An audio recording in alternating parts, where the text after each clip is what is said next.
नमस्कार, मैं रीनू यादव आप सभी दर्शकों का अन्नदाता कार्यक्रम में स्वागत करती हूं। किसान बहुत परिश्रमी होते हैं। वे खेतों में जी तोड़ मेहनत करते हैं। जो अनाज, फल और सब्जियां उगाते हैं, हमारे देश की अर्थव्यवस्था का लगभग समूचा भार उन्हीं के कंधों पर ही है। ऐसे ही भारतीय किसानों को खेती बाड़ी से जुड़ी बहुत सी नई, रोचक और लाभकारी जानकारियां देने के लिए हर रोज सुबह हम आपके साथ आते हैं।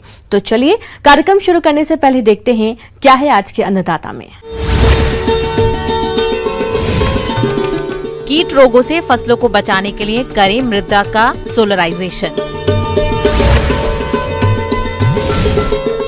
दुधारू पशुओं के लिए घर पर ही उगाएं पौष्टिक हरा चारा। आजकल प्रदेश में किसानों का रुझान पॉली हाउस में खेती की तरफ बढ़ने लगा है, लेकिन पॉली हाउस में लगातार खेती करने से कई तरह के कीट रोगों का प्रकोप होने लगता है।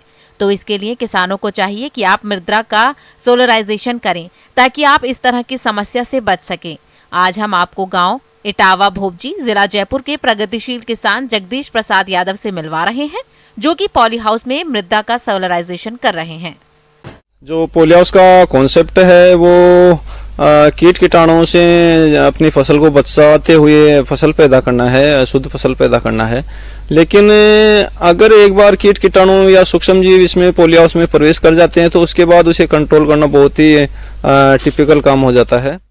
मृदा जनित कीट रोग और खरपतवारों का नियंत्रण किसानों के लिए एक गंभीर चुनौती है। इसके लिए किसान मृदा सौरीकरण करते हैं। यह किसान भी इन्हीं सभी समस्याओं से छुटकारा पाने के लिए पॉली हाउस में हर साल मृदा सौरीकरण करते हैं। सोलराइजेशन का सीधा सा कॉन्सेप्ट ये होता है कि सूर्य की किरणों को, सूर्य की जो गर्मी होती है उसको ज्यादा से ज्यादा उसकी हीट बनाना और उस हीट से सूक्ष्म जीवों को और जो कीट पतंगे उनके अंडों को, कीट पतंगों को खत्म करना। तो इसके लिए सोलराइजेशन के लिए हम शुरुआत करते हैं पुरानी फसल के अवशेषों को हटाने से। पुरानी फसल के जो भी अवशेष हैं, जड़ें वगैरह हैं जिनमें निमाटोड की गांठें थी, उनको शुरुआत में हटाते हैं। उसके बाद में जमीन में हल्का हल्का पानी देके उसकी गहरी जुताई करते हैं। गहरी जुताई करने के बाद में जमीन को अच्छी तरह से लेवल करते हैं। लेवल करने के बाद में उसे एक बार अच्छे पाटा लगाकर उसकी लेवलिंग करने के बाद में उसको पानी देते हैं, भरपूर पानी देते हैं। एक बार अगर फुहारे से हम पानी देते हैं तो कम से कम 3 से 4 घंटे तक पानी देते हैं, और अगर क्यारी चलाकर पानी देते हैं तो क्यारियों को भर भर के पानी देते हैं पूरे खेत में। एक बार पानी देने के बाद में फिर उसके ऊपर जो है शीट लगाने का काम चालू करते हैं। शीट इस तरह से लगाई जाती है कि पूरा खेत एकदम से एयर टाइट होना जरूरी है। कहीं पर भी शीट में कोई छेद बाकी नहीं छोड़ते हैं। जो पोल वगैरह हैं उनके पास अच्छी तरह से टेप लगाते हैं, और टेप लगाने के बाद भी अगर थोड़ा बहुत छेद वगैरह रह जाता है तो उसके लिए हम उस पोल के पास में मिट्टी डालते हैं। चारों तरफ से पूरे खेत को अच्छी तरह से सील्ड करके उसके बाद में हम जो ऊपर छाया वाले पर्दे होते हैं उनको अच्छी तरह से उनको इकट्ठा कर देते हैं, जिससे सूर्य की जो किरणें हैं वो अच्छी तरह से पॉली हाउस के अंदर आ सके। और जो ऊपर जो शीट होती है, पॉली हाउस की शीट होती है, उस पर भी जो धूल मिट्टी जमा हो जाती है उसको भी साफ सफाई करते हैं, हमेशा करते रहते हैं उसको 8-10 दिन से 12 दिन से। एक प्रोसेस जो शीट लगाने से पहले जो होती है वो एक और रह जाती है कि शीट से नीचे हम ड्रिप लाइन लगाते हैं। ड्रिप लाइन इसलिए लगाते हैं कि पड़ाव तो एक बार तो कर देते हैं, लेकिन उसके बाद में अगर 8-10 दिन के बाद में धीरे धीरे जो पानी है वो लीच आउट हो जाता है। लीच आउट होकर वो जमीन में चला जाता है तो जमीन में नमी की कमी हो जाती है। उसके लिए हम ड्रिप की लाइन लगाते हैं, तो उसमें पानी छोड़ते रहते हैं करीब 8 से 10 दिन में एक बार। मृदा सौरीकरण के लिए पतली पारदर्शी प्लास्टिक चादर का उपयोग किया जाता है, जिससे भूमि के तापमान में बढ़ोतरी होती है और यह तापमान रोगजनक कीटों को नष्ट करने में प्रभावी होता है। यह बहुत ही सरल और प्रभावी विधि है। साथ ही यह खरपतवारों के बीजों को नष्ट करने में भी सहायक है। यही प्रोसेस जो है हम 40 से 45 दिन तक करीब करते हैं। हार्ड एंड फास्ट कोई रूल नहीं है कि 40-45 दिन का ही हो। अगर टाइम हमारे पास से 30-35 दिन का है तो 30-35 दिन भी कर देते हैं।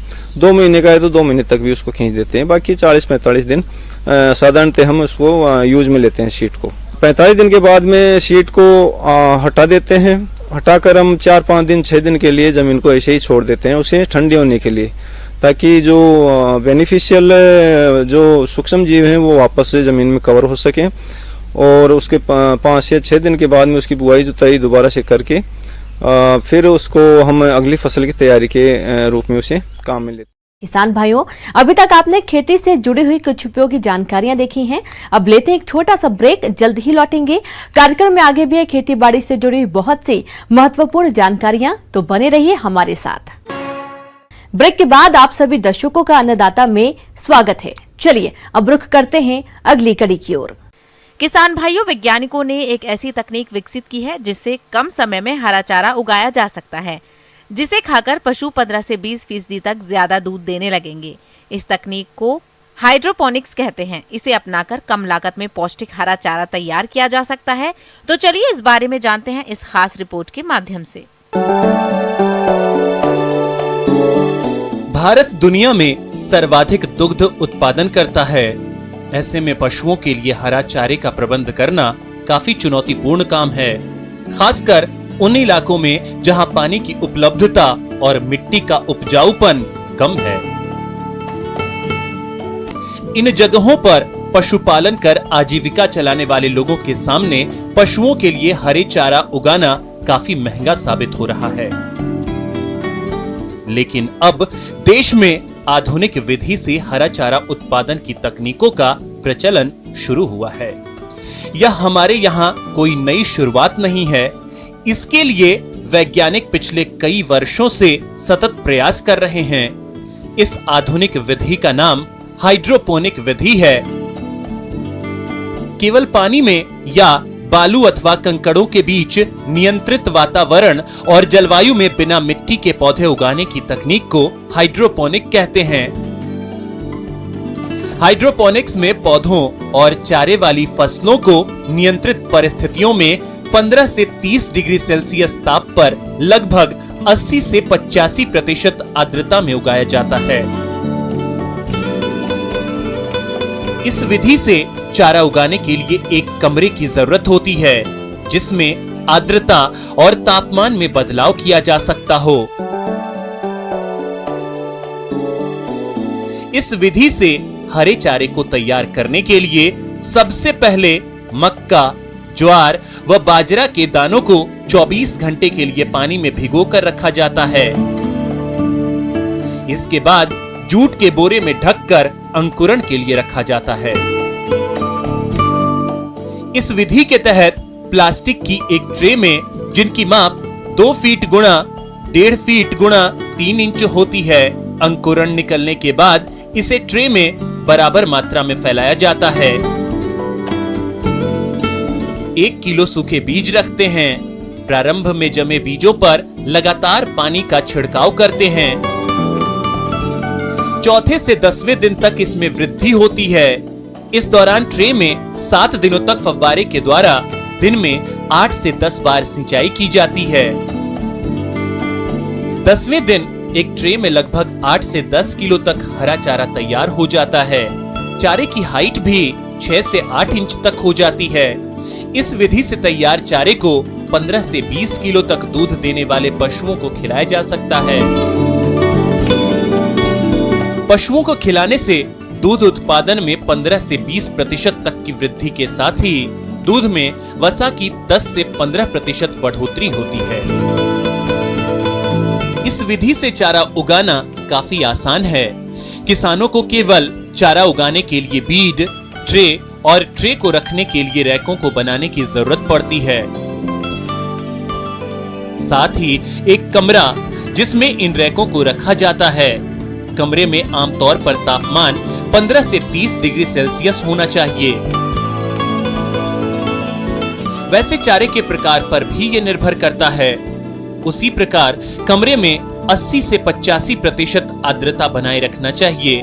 अगर आर्द्रता अधिक होगी तो पौधे गलने लगेंगे और कम होगी तो पौधों की बढ़वार रुक जाएगी।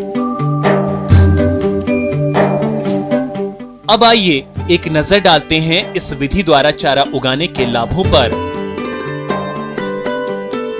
तो इस विधि द्वारा पानी की बचत होती है। साथ ही किसान कम मेहनत में पशुओं के लिए हरा चारे का उत्पादन कर सकता है। जहां वर्षा बहुत कम होती है, ऐसी जगहों पर यह विधि काफी हद तक कारगर साबित हुई है। हरा चारा दूध में पोषकता बढ़ाने के लिए उपयोगी है, जिसके द्वारा दूध में असंतृप्त वसा, वसीय अम्लों, विटामिन की मात्रा बढ़ती है। इस तकनीक से गेहूं जैसे अनाजों की पौध 7 से 8 दिन में तैयार हो सकती है, जबकि सामान्यतः इनकी पौध तैयार होने में 28 से 30 दिन लगते हैं।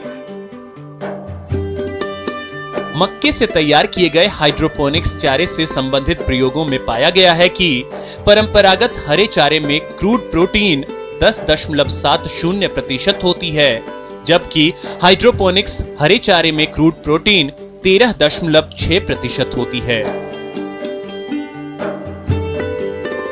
लेकिन परंपरागत हरे चारे की अपेक्षा हाइड्रोपोनिक्स हरे चारे में क्रूड फाइबर कम होता है।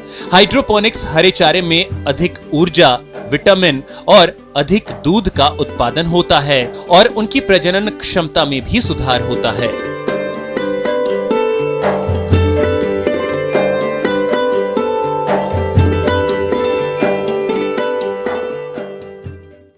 आगे और भी खेती बाड़ी से जुड़ी बहुत सी रोचक जानकारियां, पर यहां पर रुकेंगे एक और छोटे से ब्रेक के लिए। जल्द हाजिर होते हैं।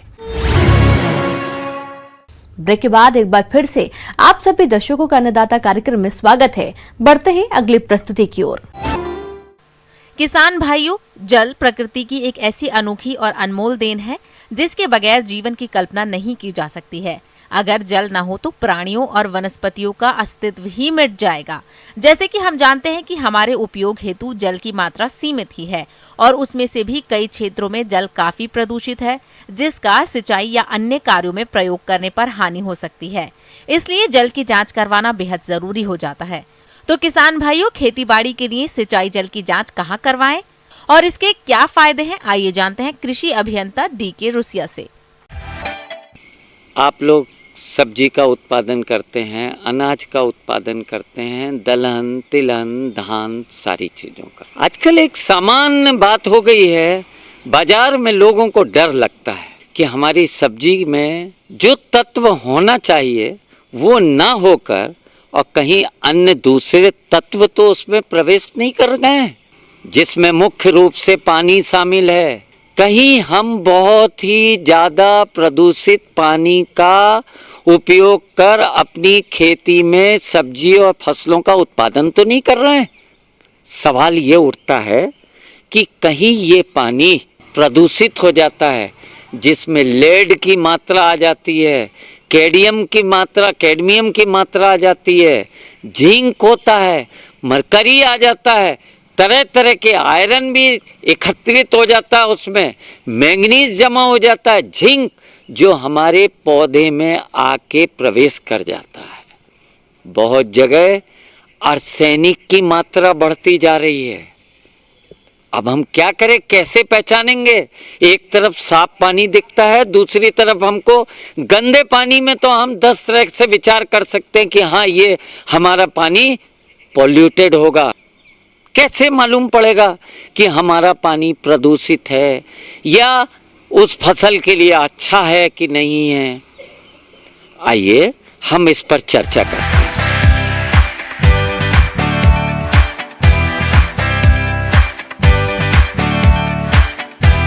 किसान भाइयों, सिंचाई जल के स्रोत भी अलग अलग होते हैं, इसलिए सिंचाई जल का नमूना लेने की विधि भी अलग होती है। अगर जल का नमूना सही तरीके से नहीं लिया गया तो जल शुद्धता जांच के नतीजे गलत हो सकते हैं। इसलिए जल का नमूना लेते समय क्या सावधानी रखनी चाहिए, आइए जानते हैं।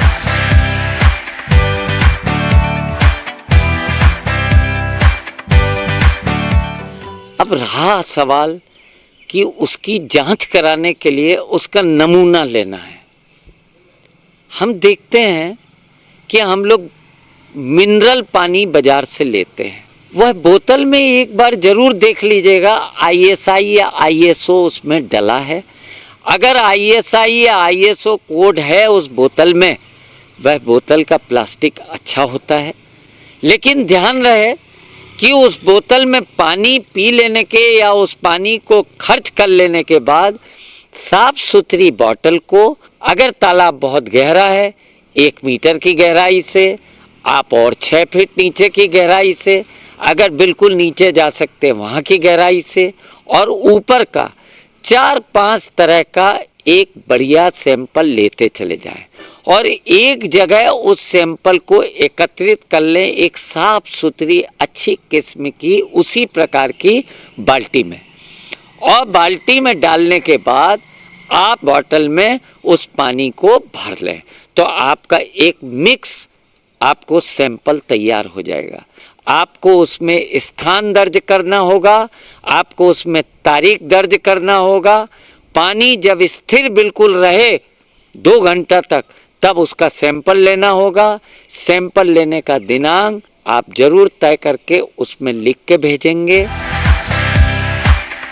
किसान भाइयों, जिस तरह से आप मिट्टी की जांच मिट्टी परीक्षण लैब में करते हैं, ठीक वैसे ही जल नमूना लेकर आप इसकी जांच करा सकते हैं। नमूना लेने के उपरांत बोतल पर किसान को अपने खेत से जुड़ी सारी जानकारियां पत्रक पर लिखनी चाहिए, जैसे किसान का नाम, स्रोत नमूना लेने की तिथि, खेत का खसरा नंबर इत्यादि। जल की जांच आप नजदीकी कृषि विश्वविद्यालय, कृषि विज्ञान केंद्र, मिट्टी परीक्षणशाला या निजी संस्थानों में भी करा सकते हैं।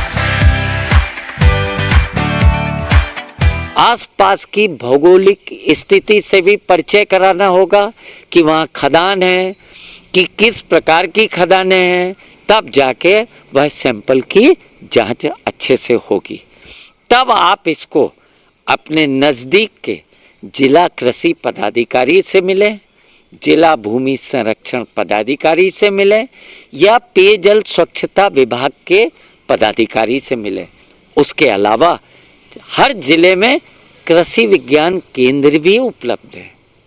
हर जिले में मिट्टी जांच प्रयोगशालाएं भी हैं।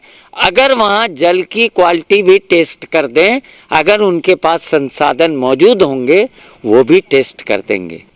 पॉल्यूशन कंट्रोल बोर्ड में अगर ज़्यादा आपको ऐसा लगता है कि हमारा पानी बहुत महकता है और बहुत ज़्यादा इसमें शिकायतों का डर रहता है कि शिकायत आ रही है इस पानी में, तो पॉल्यूशन कंट्रोल बोर्ड में भी आप जाके इस पे अपनी बात रख सकते हैं। वे अवश्य कुछ न कुछ आपको मदद करेंगे ताकि आपका पानी अच्छा हो जाए।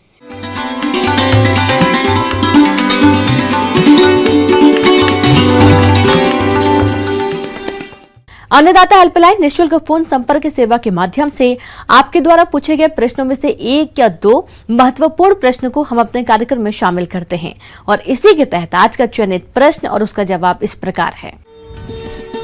अन्नदाता निःशुल्क फोन संपर्क सेवा के माध्यम से पूछे गए प्रश्नों में से आज हमने जिस प्रश्न को कार्यक्रम में शामिल किया है उसे पूछा है जिला सीकर के कृषक किशोर कुमार ने। यह भेड़ पालन के बारे में संपूर्ण जानकारी चाहते हैं। तो किशोर कुमार जी, आपकी जानकारी के लिए प्रस्तुत है कार्यक्रम का ये अंश। जिस तरह से अन्य पशुओं को किसान भाई पालते हैं, उसी तरह से आज के परिप्रेक्ष्य में अगर हम बात करें तो भेड़ पालन का भी बहुत ही महत्वपूर्ण योगदान रहता है किसान की आय को बढ़ाने में। किसान भाइयों, आज के समय में भी भेड़ पालन कम खर्च में एक अच्छा आय का जरिया है, जिससे भेड़ पालकों को दूध, मांस, ऊन की प्राप्ति होती है। अब बात आती है भेड़ की कौन सी नस्ल का चयन करके पालन करें जिससे अधिक फायदा हो सके। वह इस प्रकार से है। तो इसमें किसान भाइयों को ध्यान ये रखना है, जिन क्षेत्रों में भेड़ पालन किया जाता है उनमें सबसे सर्वप्रथम चीज़ ये होती है कि हमें की नस्ल के बारे में विशेष तौर से चयन करना चाहिए कि उस क्षेत्र में कौन सी नस्ल उपयुक्त रहेगी, क्योंकि भेड़ के केस में अलग अलग उद्देश्य से उनकी नस्लों का चुनाव किया जाता है।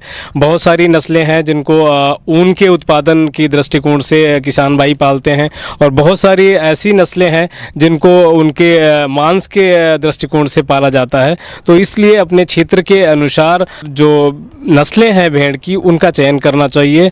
अगर हम अपने भारत की बात करें तो यहाँ पर बहुत सारी नस्लें हैं भेड़ की, जैसे चोकला है, मागरा है, अविकलिन है, अविवास्त्रा है, मालपुरा है, गड्डी है और जैसलमेरी है, बीकानेरी है। तो इस तरह से अलग अलग क्षेत्रों के लिए अलग अलग भेड़ की नस्लें पाली जाती हैं। तो अपने जलवायु क्षेत्र के अनुसार किसान भाई इन भेड़ की नस्लों को चुनाव कर सकते हैं। भेड़ों का आवास प्रबंधन। किसानों को कोशिश करनी चाहिए कि भेड़ों के रहने का स्थान जमीन से 2 से 3 फीट ऊंचा हो। आवास को हमेशा पूर्व से पश्चिम दिशा में बनवाना चाहिए ताकि हवा का संचार आसानी से हो सके। मौसम के अनुसार आवास में उचित तापमान बनाए रखने के लिए उचित व्यवस्था का प्रबंध करें। आवास में प्रति भेड़ 10 से 12 वर्ग फीट का जगह दें तथा एक घर में एक साथ 20 से ज्यादा भेड़ नहीं रखें। पशुओं से ज़्यादा उत्पादन कैसे ले सकें, उत्पादन के लिए महत्वपूर्ण चीज़ नस्ल के बाद में आती है कि उनके आहार प्रबंधन को हम किस तरह से प्रबंधित करते हैं। उसमें भेड़ पालन में विशेष तौर से उनको बाहर ग्रेजिंग के लिए चराने के लिए ले जाते हैं, जिसमें लगभग 6 से 7 घंटे हम पशुओं को जंगल में चराते हैं और उसके अलावा हरे चारे की भी आवश्यकता होती है। और 500 ग्राम तक अगर हम उन्हें दाना खिलाते हैं तो उनके अंदर जो वेट गेन करने की क्षमता है वो बढ़ जाती है और उनके अंदर दूध उत्पादन भी अच्छा होता है, ताकि बच्चों की अच्छी ग्रोथ होती है, उनका वेट गेन जल्दी से बढ़ता है।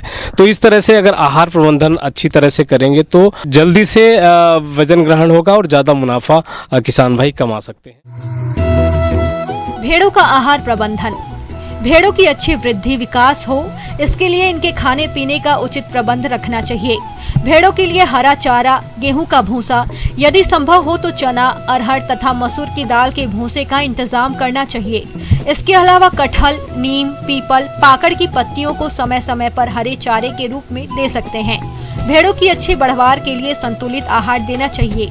किसान अपने स्तर पर दाना या बांट बनाकर भेड़ों को खिलाते हैं तो आहार पर कम खर्च आता है। 100 किलोग्राम दाना या बांट बनाने की विधि इस प्रकार से है। मूंगफली की खली 15 किलोग्राम, गेहूं धान की भूसी 25 किलोग्राम, जौ गंवार मक्का बाजरा अनाज 57 किलोग्राम, खनिज मिश्रण 2 किलोग्राम, लवण 1 किलोग्राम को अच्छी तरह से मिलाकर तैयार करते हैं। भेड़ों को सुबह या शाम के समय में चराएं, तेज धूप से बचाएं, स्वच्छ एवं ताज़ा पानी दिन में 3 से 4 बार पिलाएं। इसमें कि हम उनके स्वास्थ्य के बारे में कैसे देखभाल करें, जो बहुत सारी बीमारियां आ जाती हैं जिसकी वजह से किसान भाइयों को नुकसान उठाना पड़ता है। तो इसके लिए भेड़ के केस में एक सीप पॉक्स नाम की बीमारी आती है और एंटेरोटॉक्सीमिया है, ब्रुसेलोसिस है, कंपाइलोबैक्टीरियोसिस है। ये कुछ मुख्य बीमारियां हैं। इनका अगर टीकाकरण किसान भाई हर सीजन में करवा लें तो इन बीमारियों से उनके पशु सुरक्षित रहेंगे। भेड़ के केस में सीप पॉक्स जो बीमारी है ये एक विषाणु जनित बीमारी है, जिसमें क्या होता है कि यदि कोई भी पशु ग्रसित है इस बीमारी से तो जिन क्षेत्रों उसके शरीर में जिन भागों में ऊन नहीं पाई जाती, जैसे आँखों के नीचे या उसके जांघों के अंदर वाले हिस्से में या पूंछ के नीचे अगर आप देखेंगे तो वहाँ पर ब्लिस्टर्स दिखाई पड़ेंगे, फफोले दिखाई पड़ेंगे।